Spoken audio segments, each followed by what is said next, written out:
താമര വിത്തിന് രണ്ട് തലയുണ്ട്. ഒന്ന് ഉരുണ്ടിട്ടുള്ള ഭാഗവും ഒരു മോനയുള്ള ഭാഗവും. അപ്പോൾ ഇത് രണ്ടുമാണ് ഉള്ളത്. ഈ രണ്ടുള്ളതിൽ നമ്മൾ സാധാരണ ഈ മോനയുള്ള ഭാഗം ഒന്നും ചെയ്യില്ല. ഈ ഉരുണ്ടിരിക്കുന്ന ഭാഗം നമ്മൾ പേപ്പറിലോ ഫയലിലോ മിനുസമായിട്ടുള്ള സ്ഥലത്ത് വച്ചിട്ട് ഒന്ന് ഉരയ്ക്കും. അപ്പോൾ ഇങ്ങനെ നന്നായിട്ടൊന്ന് ഉരച്ച് കുറച്ച് നേരം ഉരച്ച് കഴിഞ്ഞിട്ടുണ്ടെങ്കിൽ അതിന് മുകളിലുള്ള തോട് പൊട്ടും. ആ തോടിന് ഈ കനം ഉണ്ടാവുള്ളൂ. ഈ തോട് പൊട്ടണം.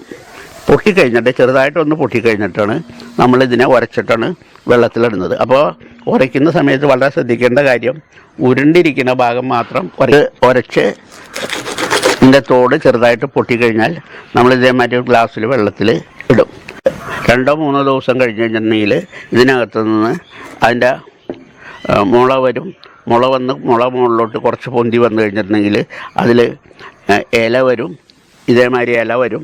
ഇല വന്നതിന് ശേഷം ഒരു 12 ദിവസം കഴിയുമ്പോൾ 12 ദിവസം കഴിയുമ്പോഴേക്കും നമുക്കിതിന് വേര് വരും.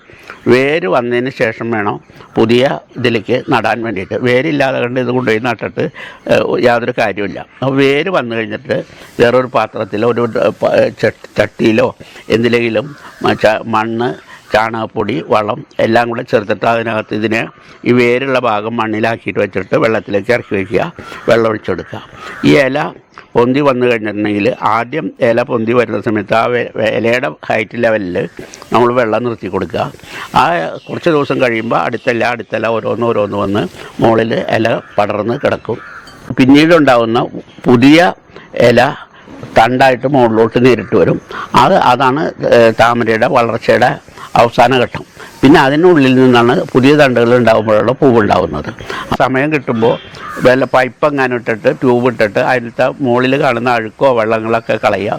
അതേ സമയത്ത് മണ്ണിൻ്റെ അടിയിലുള്ള ഇതിനെ ഒന്നും ചെയ്യണ്ട. അതിന് നമുക്ക് എല്ലുപൊടി, ചാണകം ഇതൊക്കെ ഒരു കിഴിയിലോ കല്ലിലോ കെട്ടി വെച്ചിട്ട് അടിയിലിട്ട് കൊടുത്തു കഴിഞ്ഞാൽ ഇതിൻ്റെ വേര് അത് വലിച്ച് എടുത്തോളും.